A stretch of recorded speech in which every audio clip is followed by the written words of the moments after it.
तो दोस्तों आज हम जानेंगे कि वेब होस्टिंग क्या होता है और वेबसाइट्स कैसे काम करती हैं बैक एंड में। तो इसी को जानने के लिए वीडियो को एंड तक देखते रहना और वीडियो को लाइक कर देना, चैनल को सब्सक्राइब कर देना और बेल आइकन को दबा देना। तो वेब होस्टिंग की बात कर लेते हैं। तो सबसे पहले हम समझ लेते हैं कि वेब होस्टिंग क्या होती है। तो वेब होस्टिंग का मतलब ये होता है कि स्टोरेज। तो हमें वर्ल्ड वाइड वेब पर यानी कि इंटरनेट पर हमें ऐसी स्टोरेज चाहिए जिसकी मदद से हम अपनी फाइल्स को शेयर कर सकते हैं। तो जैसे कि हम अपने फ़ोन से दूसरे फ़ोन के अंदर कोई फाइल्स ट्रांसफ़र करते हैं तो हमें पहले दोनों फ़ोन्स के अंदर कनेक्शन बनाना पड़ता है। तो कनेक्शन हम ब्लूटूथ का भी बना सकते हैं या फिर हम किसी थर्ड पार्टी ऐप का यूज़ करके वाईफाई हॉटस्पॉट कनेक्शन बनाते हैं। तो उसके बाद हम वो फाइल्स शेयर कर सकते हैं। तो ऐसे ही अगर हमने अपनी फाइल्स को या फिर जो वेबसाइट है उसे हमने पब्लिक करना है यानी कि हमने पूरी दुनिया के साथ उस फाइल्स को शेयर करना है, तो ऐसे में हमें एक काफ़ी बड़ा कनेक्शन चाहिए जिसकी मदद से जो सारी फाइल्स हैं वो पूरी दुनिया तक पहुंचा सकें। तो वर्ल्ड वाइड वेब एक ऐसा कनेक्शन है जिसकी मदद से हम सारी दुनिया तक अपनी फाइल्स को शेयर कर सकते हैं। लेकिन बात यह है कि हम अपनी फाइल्स को उन तक पहुंचाएं कैसे।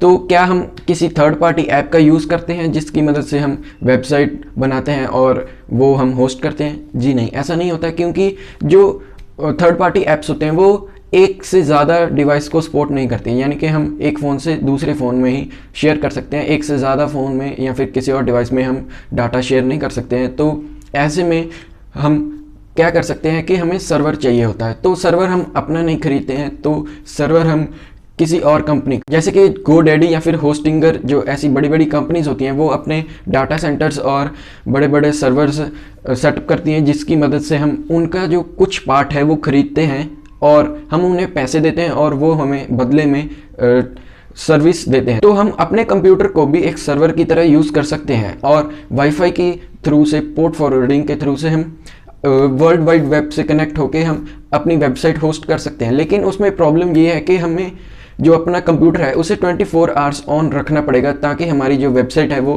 24 घंटे चलती रहे। तो इसमें प्रॉब्लम ये है कि हमारा जो कंप्यूटर है वो 24 घंटे नहीं चल सकता है क्योंकि वो ख़राब हो जाएगा। तो इसलिए हम जो बड़ी बड़ी कंपनीज हैं उनसे हम होस्टिंग लेते हैं, यानी कि हम उनके सर्वर्स का कुछ पार्ट खरीदते हैं। ऐसे में ही जो ये वेब होस्टिंग होती है उसके अंदर हमें एक डैशबोर्ड मिलता है जिसकी मदद से हम अपनी वेबसाइट को कस्टमाइज़ कर सकते हैं। तो ऐसे ही हम जो अपनी फाइल्स हैं या फिर अपना जो डाटा है वो वर्ल्ड वाइड वेब यानी कि www के अंदर हम इंट्रोड्यूस करवा सकते हैं। तो अब बात करते हैं कि कोई आपकी वेबसाइट पे कैसे आएगा। आपकी वेबसाइट पे आने का कोई रास्ता होगा। तो हमको पता है कि जब हम इंटरनेट से कनेक्ट होते हैं तो हमारा एक IP एड्रेस होता है। तो आपकी वेबसाइट को एक्सेस करने के लिए कोई आपका IP एड्रेस टाइप नहीं करेगा। इसके लिए आपको एक वेबसाइट का नाम रखना पड़ेगा। तो ऐसा नहीं है कि आप अपनी वेबसाइट का कोई भी नाम उठा के रख दोगे और आपकी वेबसाइट चलने लग जाएगी। तो नाम के भी आपको पैसे देने पड़ते हैं। टेक्निकल टर्म्स में हम इसे डोमेन कहते हैं। तो जो हम देखते हैं कि .com .in या फिर कोई और डोमेन होता है वो हमें ख़रीदना पड़ता है, उसके बाद ही हम जो वेबसाइट को रन कर सकते हैं। तो जो हम वेब होस्टिंग लेते हैं, जो हमारी वेबसाइट होती है जिस सर्वर के अंदर चल रही होती है, तो उस सर्वर का कोई IP एड्रेस होता है क्योंकि वो इंटरनेट के साथ कनेक्टेड है तो उसका कोई IP एड्रेस ज़रूर होगा। तो जो वो IP एड्रेस है उसे हमने एक नाम में कन्वर्ट करना है। तो जो आपके सर्वर का IP एड्रेस होगा वो आपकी वेबसाइट के नाम के साथ रिप्लेस किया जाएगा। तो इसी चीज़ के पैसे लिए जाते हैं कि जो DNS सर्वर की जो सर्विस है आपके IP एड्रेस को आपकी वेबसाइट के नेम में चेंज करने के लिए, उसी चीज़ के जो डोमेन के पैसे होते हैं वो आपसे लिए जाते हैं। तो जब हम वेब होस्टिंग लेते हैं तो उसके साथ हमें क्या क्या मिलता है। तो वेब होस्टिंग के अंदर जनरली हमें जो सर्वर है उसका CPU के कुछ रिसोर्सेज देखने को मिलते हैं। वो आपके प्लान के ऊपर डिपेंड करता है कि आप कितना बड़ा प्लान लेते हो, उसी हिसाब से आपको CPU के कुछ रिसोर्सेज मिलेंगे। तो साथ ही में हमें कुछ रैम देखने को मिलती है। तो ऐसा नहीं है कि वो हमें कुछ हार्डवेयर या फिर कोई फिजिकल चीज़ हमें प्रोवाइड कर रहे हैं, जैसे कि रैम काट के दे देंगे या फिर कुछ रैम आपको दे देंगे। ऐसा नहीं होता है कि जो उनका सर्वर होता है उसका, यानी कि उनके पास कोई ऐसा सॉफ्टवेयर होता है जिससे वो कस्टमाइज़ कर सकते हैं कि आपको वो जो उनकी रैम है उसका कितना पार्ट आपको दे रहे हैं। तो ऐसे ही CPU, रैम और स्टोरेज आपको देखने को मिलती है जिसकी मदद से आपकी जो वेबसाइट है वो रन कर सकती है। तो हमें मेनली दो तरह की वेब होस्टिंग देखने को मिलती है, विंडोज़ वेब होस्टिंग और लिनक्स वेब होस्टिंग। तो मेनली मोटा मोटा बता देता हूँ कि जो विंडोज़ वेब होस्टिंग होती है वो आसान होती है यूज़ करनी, और जो लिनक्स वेब होस्टिंग होती है वो थोड़ी डिफ़िकल्ट होती है।